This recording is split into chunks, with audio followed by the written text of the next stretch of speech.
Namun balok-balok batu candi di sini seperti irisan buah semangka. Jadi bentuknya adalah bagian luar ini lebar dan bagian dalam ini menciut atau mengecil ya.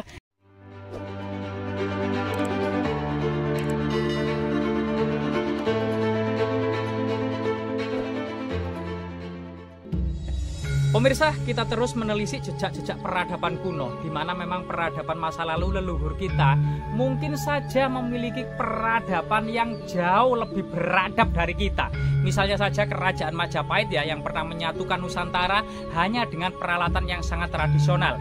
Bahkan wilayahnya lebih luas daripada Indonesia modern. Malaysia, Singapura, Brunei, sebagian Filipina, dan Australia Utara merupakan bagian dari Nusantara.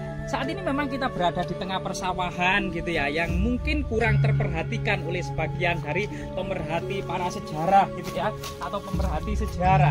Ternyata kemudian di tengah persawahan ini ada semacam gundukan yang penuh dengan balok-balok batu candi dan fragmen batu bata kuno. Batu bata kunonya cukup tebal ya, yang mengingatkan kita pada masa Kerajaan Majapahit yang pernah berjasa di masa lalu.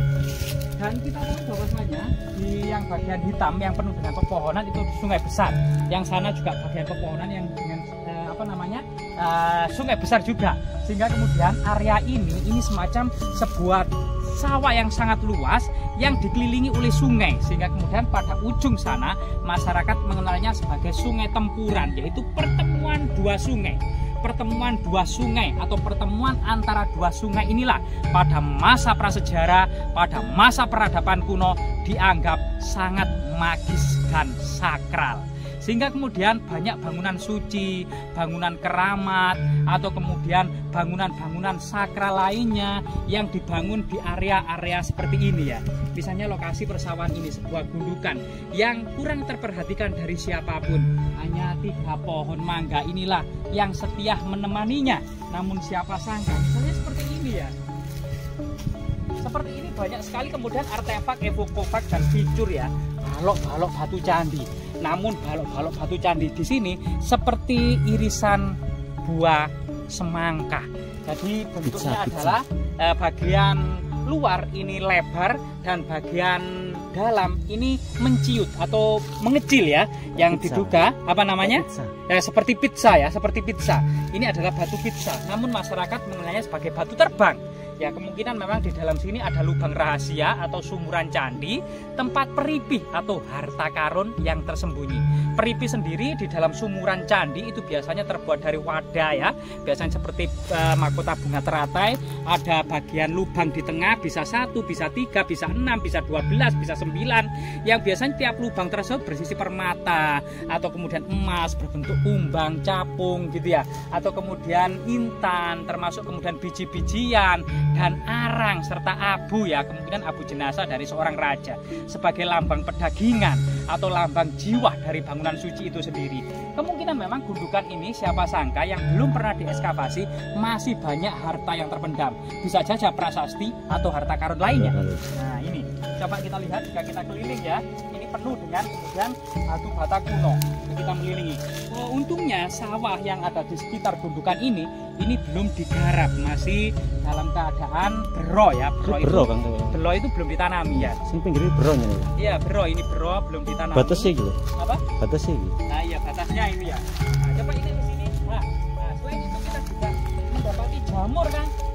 Ini jamur apa ini kan?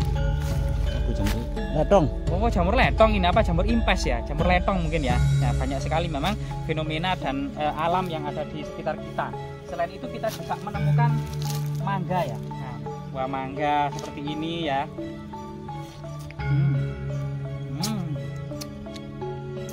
Jadi kita agak-agak nyodot sedikit ya. Jadi buah yang jatuh dari pohonnya seperti pepatah ya, buah tidak pernah jauh dari pohonnya. Buah yang jatuh tidak pernah jauh dari pohonnya. Nah, ini tiga pohon mangga raksasa ini penuh dengan batu-batu atau balok-balok batu bata kuno. Coba kita teliti satu persatu. Ada sebuah gundukan yang sangat misterius memang. Ya ini. Jadi kerajaan Majapahit di masa lalu gitu ya, memang sangat luar biasa sekali. Apalagi Mojokerto ini pernah menjadi pusat dan istana peradaban kerajaan Majapahit. Sehingga di desa-desa, hampir di semua punden keramat memiliki jejak artefaktual. Sehingga kemudian dari punden inilah kemudian artefak-artefak itu masih lestari dan masih berada keberadaannya. Kalau mungkin sudah menjadi sawah semuanya, hancur lebur. Untung ini sebuah gundukan yang penuh dengan fragmen kuno ini masih kemudian belum dijadikan sawah atau tanaman singkong ya, atau kemudian dihancurkan yang lainnya, tapi dibiarkan sedemikian rupa karena dianggap keramat. Karena konon katanya ada cerita tutur yang berkembang di tengah-tengah masyarakat, ada salah satu warga yang mengambil golek kencono atau arca ya, arca emas dari lokasi ini yang kemudian selang beberapa hari kemudian meninggal karena dianggap memang hal-hal seperti ini memang sesuatu yang tabu atau sesuatu yang menjadi kepercayaan di tengah-tengah masyarakat. Kalau ada situs kuno dan mengambil salah satu darinya gitu ya, itu dengan unsur kesengajaan apalagi dijual, maka akan mendapatkan kutukan-kutukan atau malapetaka dalam hidupnya. Hidupnya akan sial, mati, atau kemudian sakit tidak bisa sembuh, menjadi kembang bayang ya, orang Jawa bilang. Artinya hanya tergeletak di atas ranjang. Dan saat ini memang kita berada di lokasi ini, tujuannya adalah eksplorasi, edukasi, publikasi, serta mengingatkan generasi ini akan kebesaran leluhur kita kerajaan Majapahit, mampu menyatukan seluruh Nusantara, mampu mengusir dan menghancurkan pasukan Mongol yang tak terkalahkan di dunia. Sehingga kemudian leluhur kita memiliki prestasi yang sangat membanggakan, tidak hanya dalam bidang militer ya, kesaktian lainnya, melainkan juga dalam bidang sosial. Ketika negara Eropa dirundung perang saudara, perang agama, tetapi di Majapahit ada istilah yang saat ini diadopsi oleh Negara Kesatuan Republik Indonesia, yaitu Bhinneka Tunggal Ika. Berbeda-beda tetapi tetap satu, indahnya ya ibu kota kerajaan Majapahit. Jika kita lihat di ibu kota Majapahit yang ada di Trowulan, ada situs-situs yang bercorak Waisnama atau Wisnu seperti Candi Minak Jinggo, ada yang bercorak Buddha Mahayana seperti Candi Brahu, ada yang bercorak Siwa Siddhanta, ada yang bercorak Islam seperti yang ada di Troloyo gitu ya. Jadi berbagai macam agama, kultur, termasuk di situ Mahuan mencatat ya, banyak para pedagang dari Arab, Persia, India, Tiongkok, Asia Tenggara yang berdagang di ibu kota kerajaan Majapahit, bebas berdagang. Bahkan prasasti Canggu yang dikeluarkan oleh Raja Hayam Wuruk tahun 1358 menjamin, membebaskan seluruh para pedagang dan pelabuhan-pelabuhan dari cukai dan pajak ya, dibebaskan untuk bebas berdagang di seluruh wilayah kerajaan Majapahit. Ini sesuatu yang sangat langka ya pada masa lalu, sehingga kemudian kebesaran dan kejayaan Majapahit ternyata kemudian bisa dan mampu membebaskan para pedagang asing dari pajak dan cukai. Dan di lokasi ini banyak sekali artefak-artefak ini, termasuk kemudian batu bata kuno, balok-balok batu candi, dan kemungkinan memang tinggalan-tinggalan kerajaan Majapahit. Dan batu-batu batanya jika kita lihat ya, batu batanya ini sangat tebal, mengingatkan kita batu bata abad ke-10. Namun boleh jadi memang batu bata yang lainnya seperti ini dengan ketebalan sekitar 4 atau 3 cm adalah batu bata era kerajaan Majapahit. Dan mungkin juga balok-balok batu candi loh. Kita menemukan sesuatu yang tidak disangka-sangka. Ini kemungkinan angka tahun, ini 2 angka bagian belakang ini Kang, yang terbaca 18. Kemungkinan yang di depan ini adalah 1218 Saka, yaitu berapa? 1296 Masehi, masa Wijaya ya, Kertaraja Sajawardana, sang pendiri kerajaan Majapahit. Atau mungkin kalau di depannya itu 1318 Saka atau 1396 masa Wikramawardhana yang Wisesa ya. Nah, ini tahun memerintah Majapahit antara tahun 1389 sampai 1428 Masehi ya. Ini masa Wikrama. Kalau kemudian angka 2 angka di depan ini tahun 1496, ini angka yang sangat langka dan kurang rasional karena prasasti tertua, prasasti Jiu dan prasasti Petak tahun 1486. Kalau ini prasasti tahun 1496, 10 tahun setelah prasasti Jiyu, memang kurang rasional. Kemungkinan memang ini adalah angka tahun 1396, yaitu masa-masa Wikramawardhana di pertengahan kerajaan Majapahit, atau setelah mangkatnya Raja Hayam Wuruk dan Patih Gajah Mada ya. Hayam Wuruk mangkat sendiri tahun 1389 Masehi.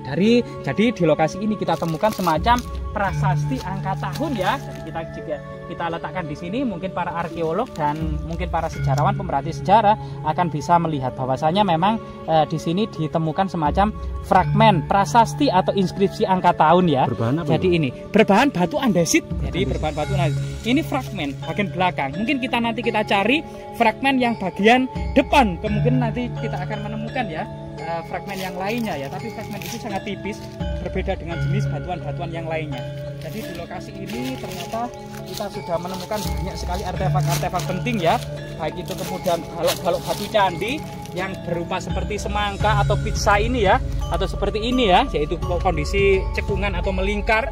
Dan di sini ada semacam tugu batu, dan memang di bawah 3 pohon mangga raksasa sebagai pengingat peradaban kuno ya, Trimurti, atau kemudian sebagai sesuatu tripaksa ya. Jadi pada masa kerajaan Majapahit, Empu Prapanca dalam kitab Negara Kertagama itu menulis dalam sebuah buruan, jika para hewan-hewan yang ada di hutan bertemu tripaksa. Tripaksa adalah Siwa, Buddha, Resi. Itu kemudian lebih baik menyingkir kalau tidak ingin menjadi muridnya. Nah ini seperti ini. Jadi kalau bertemu dengan kalangan tripaksa, pendeta Siwa, pendeta Buddha atau para resi gitu, hendaknya para hewan-hewan itu menjadi muridnya, atau kalau tidak ingin menjadi muridnya lari saja. Nah seperti ini. Kalau kemudian bertemu dengan sang maharaja, karena raja adalah titisan dewa, maka hendaknya kemudian para hewan-hewan menyerah saja dan tunduk, karena raja ini memiliki hak untuk menghidupkan hewan-hewan dan mematikan hewan-hewan sebagai titisan dewa ya. Nah ini kalau kemudian bertemu dengan prajurit Majapahit, kita harus bertempur sekuat tenaga, kita mati dalam keadaan mulia, atau kemudian kita menang mengalahkan mereka. Dan jika kita bertemu para penjahat, kita harus lari saja, tidak ada gunanya melawan mereka, karena kita pun akan mati konyol melawan mereka. Dan ini sesuatu yang pelajaran yang patut kita hormati dari sebuah uraian tentang kitab Negara Kertagama karangan Empu Prapanca. Semoga situs ini dengan temuan yang kita temukan ya, prasasti angka tahun ini memberikan semacam inspirasi, motivasi bahwasanya Majapahit itu real, autentik, kredibel, bukan dongeng, bukan isapan jempol. Pernah ada pada masa lalu dan pernah berjaya di abad ke-14 Masehi. Majapahit merupakan sebuah kerajaan besar yang 700 tahun sebelumnya merupakan Sriwijaya yang mampu kemudian memayungi Nusantara sebagai sebuah puncak peradaban yang ada di Asia Tenggara ini. Dan 700 tahun sebelumnya adalah Funan. Setiap 700 tahun ternyata di Nusantara ini muncul kerajaan besar. Dan waktunya generasi kita inilah tepat abad ke-21, yaitu 700 tahun setelah runtuhnya Majapahit, kita akan menikmati sebuah masa-masa kejayaan setiap 700 tahun sekali. Semoga pola-pola sejarah ini akan terus kita ambil sebagai pelajaran dan kebijaksanaan. Semoga bermanfaat.